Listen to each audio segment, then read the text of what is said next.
తప్పు నువ్వే తెలుసుకొని నువ్వే వెళ్ళు, అడుగు, అప్పుడు నీకు హ్యాపీనెస్ వస్తుంది. ఓకేనా? ఈ వీడియో అబ్బాయి చూస్తున్నాడా, అమ్మాయి చూస్తుందా నాకైతే తెలియదు.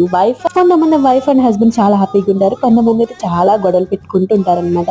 వాళ్ళిద్దరి మధ్య డిఫరెంట్ ఏంటో తెలుసా? బాండింగ్ అనమాట. వాళ్ళ మధ్య బాండింగ్ స్ట్రాంగ్ ఉంటే ఆటోమేటిక్ గా హ్యాపీగా ఉంటారనమాట. ఇన్ కేస్ హ్యాపీగా లేని కపుల్స్ ఏంటంటే మిస్టేక్ జరుగుతుంది. ఏంటి మిస్టేక్ అంటే, ఎప్పుడు చూసినా మీ వైఫ్ మీకోసం మార్నింగ్ నుంచి సాయంత్రం వరకు మీకోసం వెయిట్ చేస్తూ వంటలు చేస్తూ ఉంటుంది. ఎప్పుడైనా 5 నిమిషాలు వెళ్ళి బయటకు వెళ్దాము తిందాం అని చెప్పి మీరు అడిగారా? అడగకపోతే అడగండి, డెఫినెట్ గా తప్పు అయితే అక్కడ బ్రేక్ అవుతుంది. వర్క్ చేసి ఈవినింగ్ ఇంటికి వచ్చినట్టు హస్బెండ్ ని మీరు నవ్వుతూ పలకరిస్తూ మంచిగా ఇచ్చి కూర్చోబెట్టి 5 నిమిషాలు బయటకు తీసుకెళ్ళండి ప్లీజ్ అని అడిగారా? అడగలేదు. ఇప్పుడు చూసిన గై గైమంటూ పెడతా ఉంటారు హస్బెండ్ మూడ్ అంతా స్పాయిల్ అవ్వడానికి.